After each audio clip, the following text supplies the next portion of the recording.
ఓం శ్రీ గురుభ్యో నమః. సభకు నమస్కారం.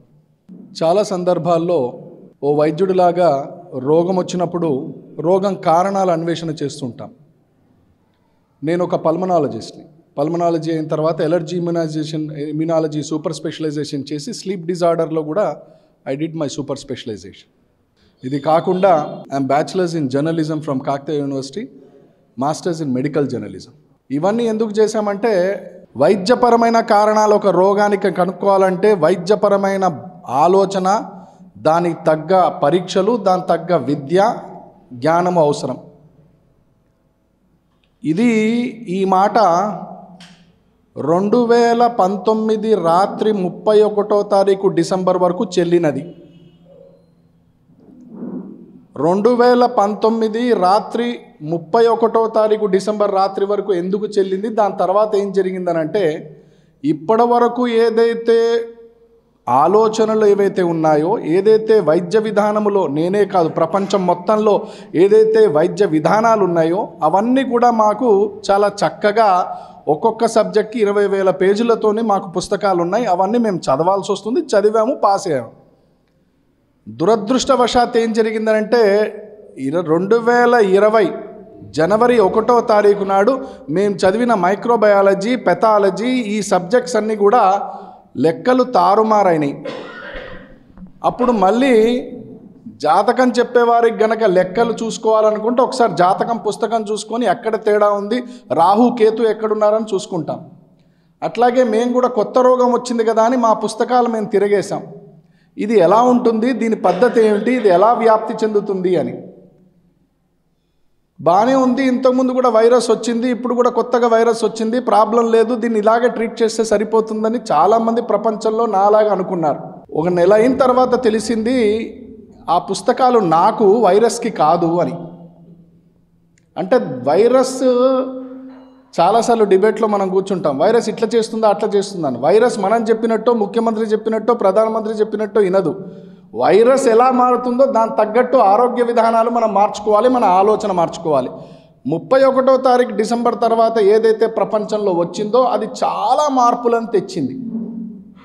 అతి కీలకమైన మార్పు ఏంటంటే సగటు భారతీయుడు నేనేం చేస్తున్నాను, నా మీద ఎటువంటి అస్త్రాలు ప్రయోగించబడుతున్నాయి, ఏం చేస్తే నేను కాపాడబడతాననే ఆలోచన, జిజ్ఞాస ఒక భారతీయుడికి కలిగించింది. దాంట్లో నేను ఒకడిని. ఇది సాధారణమైనది కాదు పరిస్థితి, ఇది తేడా కొడుతోంది, ఇది ఎక్కడో ఉంది అనగానే ఇది పుస్తకాల్లో తెలుసుకుంటే కాదు, దీని విరుగుడు పుస్తకాల్లో లేదు, ఇది పుస్తకాల్లో చెప్పినట్టు ఫాలో అవ్వట్లేదు అని ఖచ్చితంగా తెలిసిన తర్వాత నాకు ఇంకొక విండో ఉంది కాబట్టి జర్నలిస్టిక్ విండో ఓపెన్ చేశాను. అంటే డాక్టర్ విండో ఓపెన్ చేస్తే దీనికి సమాధానాలు కరెక్ట్గా తెలియట్లేదు కాబట్టి ఓ జర్నలిస్ట్ జిజ్ఞాస, జర్నలిస్ట్ ఆలోచనతోని దీన్ని ఆ కోణంతో చూస్తే ఓ పెద్ద బ్రహ్మాండమే ఓపెన్ అయింది అక్కడ. అమ్మో ఇంత దాగి ఉందా దీని వెనకాల అని అనుకున్నాం. బహుశా భారతదేశంలో మొట్టమొదటిసారిగా 45 minutes to 1 hour కూలంకషంగా, నిర్భయంగా 1-to-1 ఈ వైరస్ గురించి, డీప్ స్టేట్ గురించి, దీని వెనకాలన్న అస్త్రాలు శస్త్రాల గురించి మాట్లాడిన ఛానలు, మాట్లాడిన మనిషి ఎవరైనా ఉన్నారంటే సాయి గారు, నేను.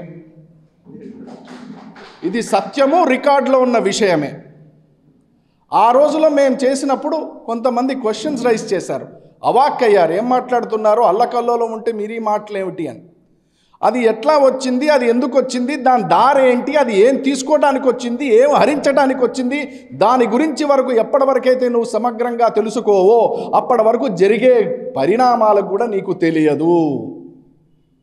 ఇంటికి వచ్చినవాడు ఎందుకు వచ్చాడో తెలియపోతే వాడు వెళ్ళేంత వరకు, ఏం తీసుకెళ్ళిపోతాడో తెలియనంత వరకు మనం అజ్ఞానంలోనే ఉంటాం. ఈరోజు పరిస్థితి అది. అక్కడ కట్ చేస్తే సీన్ పరిస్థితి ఇక్కడ ఏమిటంటే it is a deep state conspiracy అనేది బయటపడ్డది. అరే డీప్ స్టేట్ కాన్స్పిరసీ ఏమిటి, వైద్యం ఏమిటి, కరోనా ఏమిటి, వైరస్ ఏమిటి, ఇదంతా ఏమిటి అని ఒక్కసారి చైనా వెబ్సైట్లోకి వెళ్ళి చైనా పరిశోధనలకి, వాళ్ళ బయాలజికల్ వార్ఫేర్కి వెళ్ళి ఆ పుస్తకాలని నెట్లో ప్రపంచం ఆహాకారాలు చేస్తున్న టైంలో అమెజాన్లో బుక్ చేసి అక్కడ దొరకకపోతే మా ఫ్రెండ్స్కి చెప్పి ఖచ్చితంగా ఆ పుస్తకం రావాలని చెప్పి ఆ పుస్తకం కూర్చొని బయాలజికల్ వార్ఫేర్ అని చైనా ఒక పుస్తకం రాసింది. ఆ పుస్తకం చదవడం జరిగింది. మాకు అంతు చిక్కని విషయాలు ఆ పుస్తకాల్లో ఉన్నాయి. ఏం చెప్పారు ఆ పుస్తకాల్లో అంటే, ఆ పుస్తకం రాసింది నాలాగా వైద్యుడో ఇంకోలో కాదు. Top most military commanders, top most military officers వాళ్ళందరూ సమూహంగా ఆలోచించి, ఇది ఇట్లా అయితే లాభం లేదు, యుద్ధం ప్రకటించి వాడి మీద మిజైల్ వేసి యుద్ధం దండయాత్ర చేసి చావులు, రక్తపాతము, డబ్బు ఖర్చు, ఇదంతా ఏమిటి పిచ్చి కాకపోతే కూర్చున్నట్టే ప్రజలు కుప్పకూలాలి, కూర్చున్నట్టే వ్యవస్థ కుప్పకూలాలి, కూర్చున్నట్టే ఆరోగ్య వ్యవస్థ, ఆర్థిక వ్యవస్థ ఏ దేశంలో అయితే సర్వనాశనం అయిపోతుందో ఆ దేశం downfall start. That is called biological warfare. ఇది ఎవరు స్టార్ట్ చేశారండి? ఒక చైనానేనా? వాళ్ళు రాసిన పుస్తకమైన ఆధారం మనకి కాదు. మళ్ళీ దీన్ని తవ్వడం జరిగింది. ఆ మధ్య ఒక 15 రోజుల క్రితం మన 4th ఎస్టేట్లో హెచ్ఎంపివి వైరస్ గురించి పెట్టాను. మాకేంటంటే ఒక వైద్యుడిలాగా, ఒక జర్నలిస్ట్ లాగా ప్రోయాక్టివ్ స్పిరిట్ అనేది ఉంటుంది. అంటే ఫాలో డెవలపింగ్ స్టోరీస్ అంటాం మేము. అంటే ఈ రోజు కాకపోతే నెల రోజులన్నా ఇది మనల్ని టచ్ చేస్తుంది కాబట్టి దాన్ని ట్రాక్ చేయాలన్నమాట. సో హెచ్ఎంపివి అనే దాని గురించి మనం మాట్లాడుకుంటూ పోతే, నేను 4th ఎస్టేట్ అంటే మొత్తం తెలుగు రాష్ట్రాల్లో ఉన్న A to Z అందరం అక్కడ ఉంటాం. సో దాంట్లో నేను ఒక మాట రాయంగానే వెంటనే ఇమ్మీడియట్గా ఒక జర్నలిస్ట్ మిత్రుడు, నేను ఇది ఇంటర్నెట్లో చూశాను, ఇది డీప్ ఫేక్ అని అన్నాడు. నేనన్నా I'm very very convinced with this. ఎందుకనంటే ఇది బయట ఉంది అని నేను చెప్పంగానే అది ఫేకు అని చెప్పిన వాడు ఉన్నాడంటే వ్యవస్థ నడుస్తోంది బాగానే అని. దట్ మీన్స్ ఇది సత్యము అని నువ్వు చెప్పంగానే ఇది అసత్యము అని వాడు చెప్పాడంటే సిస్టమ్ ఈజ్ ఆర్గనైజ్డ్. నీకు ఇప్పుడు తెలిసింది ఆడు బాగానే ఉన్నాడు. ఇక్కడ నుంచి మనం చూసుకున్నట్టయితే పరిస్థితి ఎలా ఉందనంటే, ఈ డీప్ స్టేట్ భావాజాలం ఏమిటి అనేది మనం కొద్దిగా మాట్లాడుకుంటాం. 1950 అంతకంటే 1900 ఆ టైంలో టర్కిష్ గవర్నమెంట్, టర్కిష్ ప్రాంతంలో దీని పురుడు పోసుకుందని చెప్తోంది డీప్ స్టేట్ అనేది. ఈ డీప్ స్టేట్ అంటే ఏమిటి? అసలు స్టేట్ ఏమిటి అంటే వ్యవస్థ నడిచేది. డీప్ స్టేట్ అంటే ఏమిటి? నడిచే వ్యవస్థలో ఇంకో వ్యవస్థ నడుస్తుంది. అదేమిటి? అది ఎలా సాధ్యం? అలా సాధ్యమయ్యే విధంగా వాళ్ళు చేశారు. అది ఎలా కుదురుతుంది? సింపుల్. నేనున్నాను, అద్దంలో చూసుకుంటే ఇంకోటి కనపడుతున్నాడు, కానీ నేను సత్యమే, అద్దంలో కనపడేది సత్యమే. నేనున్నంత వరకు అద్దంలో వాడు నాకు నా బొమ్మ కనపడుతూనే ఉంటుంది.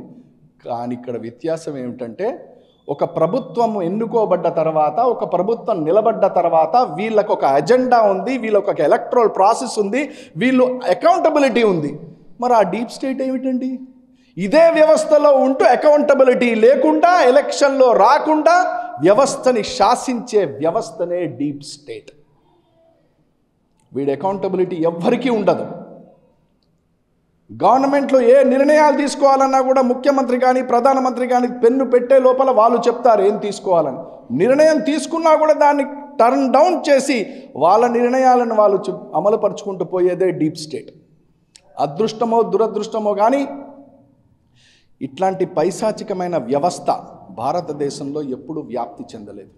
ఎందుకనంటే ఒక ఆలోచన, ఒక జిజ్ఞాసం, ఒక చైతన్యము, ఆ పరంపరలో మనం ఉన్నాం కాబట్టి మనకు ఒకటే state, that is the national state. నేను, నా జాతి, నా ధర్మము, అదొక్కటే ఆలోచన. చిన్నప్పటి నుంచి పోయేంత వరకు నా ధర్మం ఏంటి, నా అమ్మ నాన్న ఏం చెప్పారో నేను అదే చేస్తాను. కానీ మొత్తం ప్రపంచాన్ని గడగడలాడించే పదం డీప్ స్టేట్. ఎవరుంటారు దీంట్లో? త్రికోణం, triangle. Number 1 top military commanders, number 2 bureaucrats, number 3 vested interest groups. ఏమిటా వెస్టెడ్ ఇంట్రెస్ట్ గ్రూప్స్? నాకు 1,00,000 కోట్లు ఉన్నాయి, ఈ 1,00,000 కోట్లు నేను ఎలా సంపాదించుకోవాలి, ఎలా కాపాడుకోవాలి? నా ఇంట్రెస్ట్ తగ్గట్టు ఎవడు పనిచేస్తున్నాడు? నా ఇంట్రెస్ట్ గవర్నమెంట్ ఇంట్రెస్ట్ ఉండకపోవచ్చు, నా ఇంట్రెస్ట్ ప్రభుత్వం ఇంట్రెస్టో, ముఖ్యమంత్రి ఇంట్రెస్టో, ప్రధానమంత్రి ఇంట్రెస్టో, జాతీయ అధ్యక్షుడి ఇంట్రెస్టో ఉండకపోవచ్చు, కానీ నా ఇంట్రెస్ట్ నాది. ఏది? చిన్న ఉదాహరణ చెప్పండి. కరోనా వచ్చింది అనగానే రెమ్డెసివిర్ వచ్చింది, వ్యాక్సిన్ వచ్చింది అన్నారు. అంటే దెబ్బ మీరే కొడతారు, దాని మందు మీరే తయారు చేస్తారు. చూసారా ఎంత ఆర్గనైజ్డ్ ఉందో వ్యవస్థ? 3 సంవత్సరాల క్రితం, ఆ రోజు నుంచి మేము చాలా డీప్గా ఈ డీప్ స్టేట్ని ఫాలో అవుతూనే ఉన్నాం.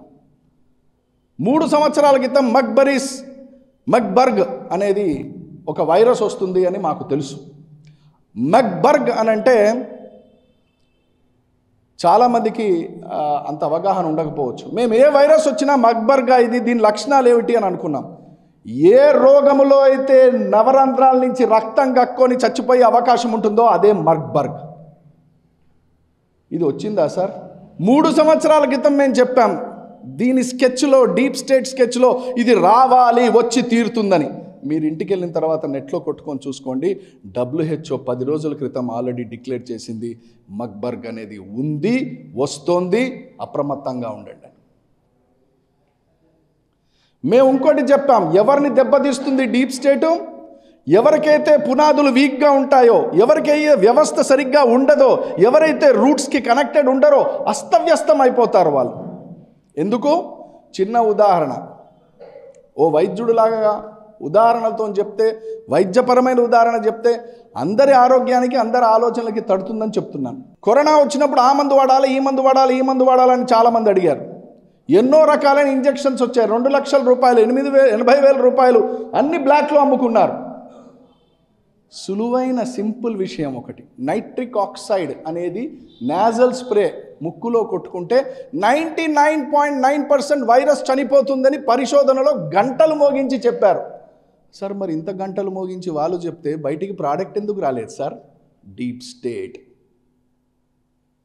అది వస్తే మేము ఎలా బతకడం? నా రెమెడిసివిర్ ఎలా పోతుంది? నా ఇంజెక్షన్లు ఎలా అమ్ముడుపోతాయి?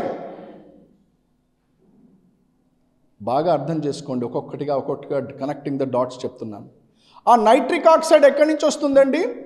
దీని మీద పరిశోధన చేశాం.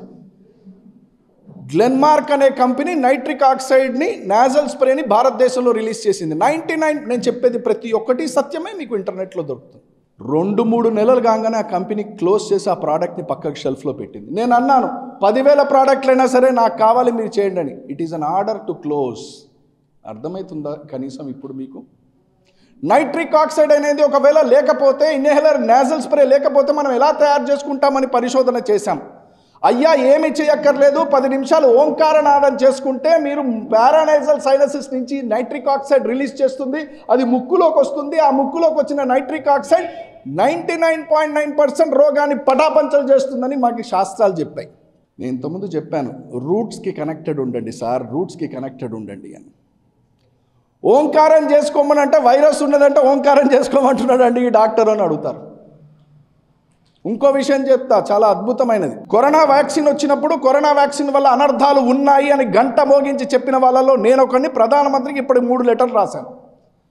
పిల్లలకు కూడా వ్యాక్సిన్ ఇస్తానంటే దయుంచి, అయ్యా మీరు దయుంచి, పెద్దలు, పూజ్యులు, మీరు ధర్మ మార్గంలో ఉన్నవాళ్ళు ఈ ఆలోచన చేయండి, పిల్లల్ని వదిలిపెట్టండి, ఆపండి అని రాసిన వాళ్ళలో నేను ఒకటి. ఎందుకు చేశానండి ఆ పని? వీళ్ళకు ఒక స్కెచ్ ఉంది. ఏమిటా స్కెచ్? 1 year to 2 years మీకు ఫైబ్రిన్ క్లాట్స్ పెరుగుతాయి. 2 years to 3 years మీకు ఆటో ఇమ్యూన్ డిసీజెస్ పెరుగుతాయి. 3 to 10 years మెలిగ్నెంట్ చేంజెస్ వచ్చే అవకాశాలు ఉంటాయి.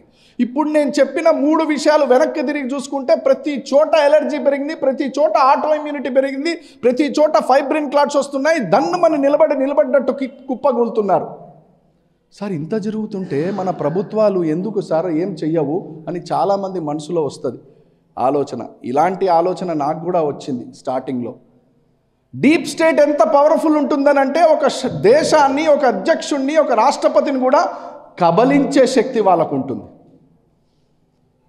ఓపెన్గా చెప్తున్నాను ఒక విషయం, కొన్ని బడా కంపెనీలు భారతదేశంలో పెట్టుకుంటాము, మేము కూడా వ్యాక్సిన్ రిలీజ్ చేస్తామంటే నో అని కరాఖండిగా చెప్పిన మహానుభావుడు నరేంద్ర మోడీ గారు. ఆ టైంలో కనుక ఆయన గట్టిగా నిలబడకపోతే, నాకు బయట నుంచి అవసరం లేదు, మా వాళ్ళు ప్రొడ్యూస్ చేసుకుంటారని నిలబడకపోతే ఈరోజు మనం ఇక్కడ చూస్తున్న పరిస్థితి ఇంకో విధంగా ఉండేది. ఎందుకు సార్ ఆ మాట అన్నారు? One of the activity of the deep state, health deteriorate అవ్వాలి, దేశం మొత్తం రోగగ్రస్తంగా మారాలి. ఎందుకు సార్ ఆ మాట అంటున్నారు? భారతదేశంలో సగటు భారతీయుడు ఒక్కసారి అడ్మిషన్ అయిన తర్వాత రెండోసారి ఒక హాస్పిటల్లో అడ్మిషన్ అవ్వాలంటే రెండోసారి అడ్మిట్ అయ్యేసరికి వాడు ఇంట్లో మొత్తం అమ్ముకొని తాలిబొట్టు కూడా అమ్ముకొని పరిస్థితి ఏర్పడుతుందని ఒక శాస్త్రము, ఒక అధ్యయనం చెప్తుంది. ఈరోజు వ్యవస్థ ఏంటంటే ఏదైనా కార్పొరేట్ హాస్పిటల్లో కానీ ఒక మంచి హాస్పిటల్లో కానీ మీరు తీసుకెళ్ళి ఒక్కసారి చేయగలరు. రెండోసారి మీరు చేశారంటే సగటు భారతీయుడి గురించి మాట్లాడుతున్నారు, ఇబ్బందుల్లో పడుతుంది, రోడ్ల మీదకి వస్తుంది కుటుంబం. ఇదే కావాలి డీప్ స్టేట్కి. ఎందుకు సార్ వాళ్ళకి, ఎందుకు సార్ ఈ బుద్ధి ఎందుకు వచ్చింది ఇట్లా, ఈ రాక్షస బుద్ధి ఎందుకు? విచిత్రమైన విషయం. 70% జనాభా ఏమి చేయరు, కూర్చొని తింటారు, 30% మందే కష్టపడుతున్నారు. అంటే ఆర్థికవేత్తలు, ఆర్థిక వ్యవస్థ అంతా కూడా ఎవరి చేతిలో ఉంది అంటే 30% పాపులేషన్ చేతిలో ఉంది. బాకీ 70% ఏం చేయట్లేదు కాబట్టి వీళ్ళు కూర్చొని తింటున్నారు. కాబట్టి అసలు వీడు ఉంటే కదా కూర్చొని తినేది, వీడు ఎందుకు ఉండాలి? ఆలోచించారు? ఎంత దుర్మార్గమైన ఆలోచన. డీప్ స్టేట్ ఆలోచన అలా ఉంటుంది.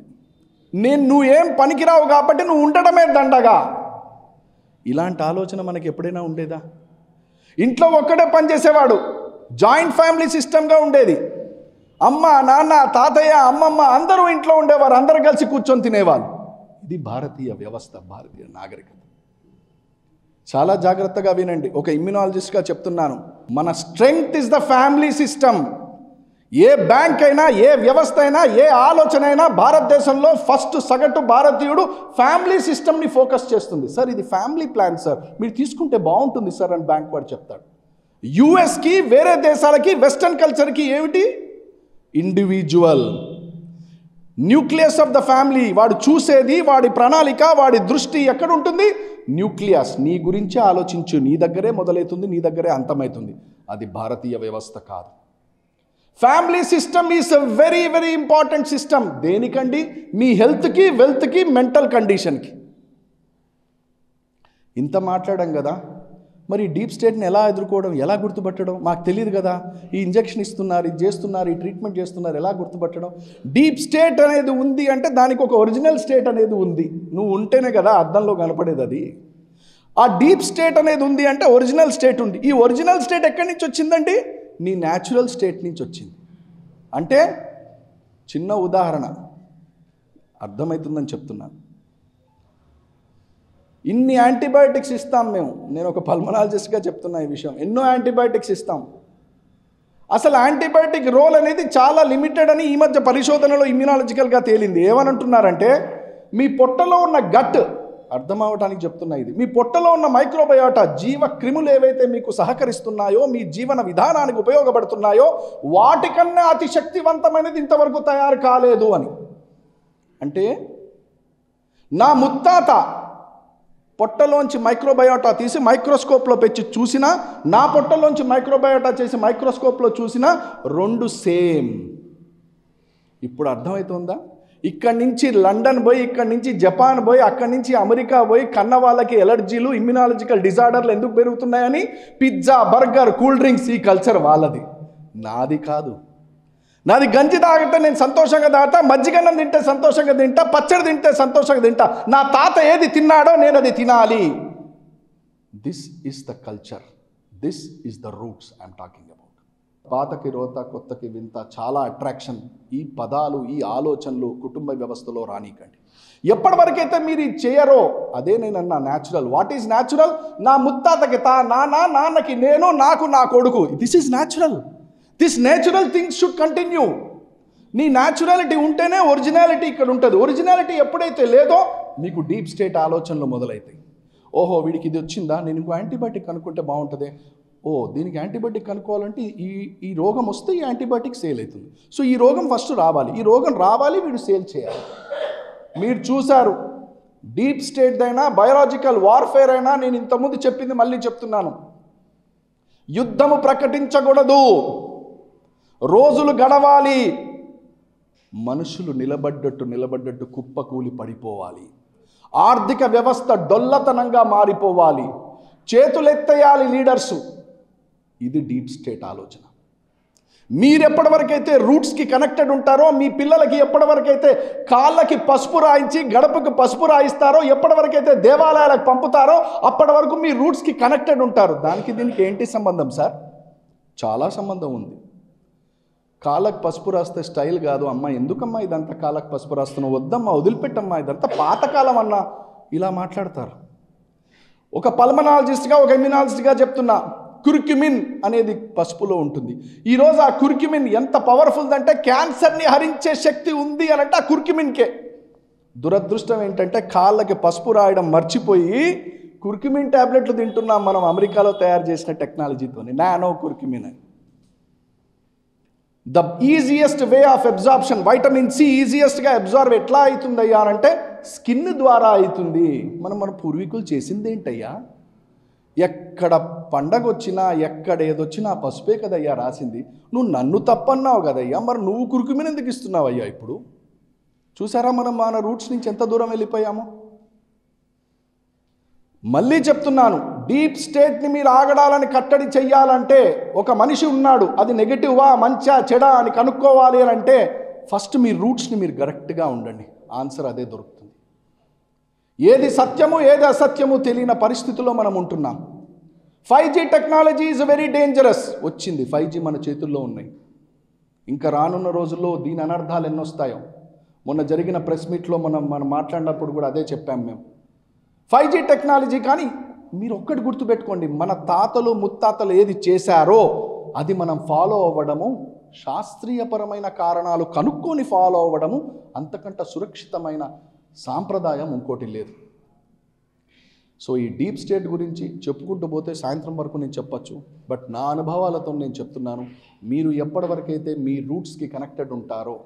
చాలామంది అడుగుతారు, నేను ఒక పల్మనాలజిస్ట్ని ఇమ్యునాలజిస్ట్ని, రోగం ఎక్కువ వచ్చిందంటే మెడిటేషన్ చేయమంటారేంటి డాక్టర్ గారు, మీరు మెడిటేషన్ వల్ల రోగాలు తగ్గుతాయా? 100కి 100% తగ్గుతాయని శాస్త్రీయ పరంగా సైంటిఫిక్గా మేము చెప్తున్నాం. కట్టలుగా లిటరేచర్లు ఉన్నాయి. మరి ఎందుకు చెప్పట్లేదండి మెడిటేషన్ గురించి? మెడిటేషన్ చెప్తే ఫార్మా ఇండస్ట్రీ ఇబ్బంది పడుతుంది, మెడిటేషన్ చెప్తే వాడు ఇబ్బంది పడతాడు, మెడిటేషన్ చెయ్యకపోతే నువ్వు ఇబ్బంది పడతావయ్యా. నువ్వు బతికేది నీ కోసం, నీ కుటుంబం కోసం, అది ఆలోచన చేయాల్సిన అవసరం చాలా. ఈ వీడియో మీకు నచ్చినట్టయితే లైక్ చేయండి, 10 మందికి షేర్ చేయండి. అలాగే కామెంట్ల రూపంలో మీ అభిప్రాయాలను మాతో పంచుకోండి. Nationalist hub group of channels ను సబ్స్క్రైబ్ చేసుకుని తెలుగునాట జాతీయవాద జర్నలిజాన్ని ప్రోత్సహించండి. ఈ వీడియో కింద ఉన్న బెల్ ఐకాన్ పై క్లిక్ చేయడం మర్చిపోవద్దు.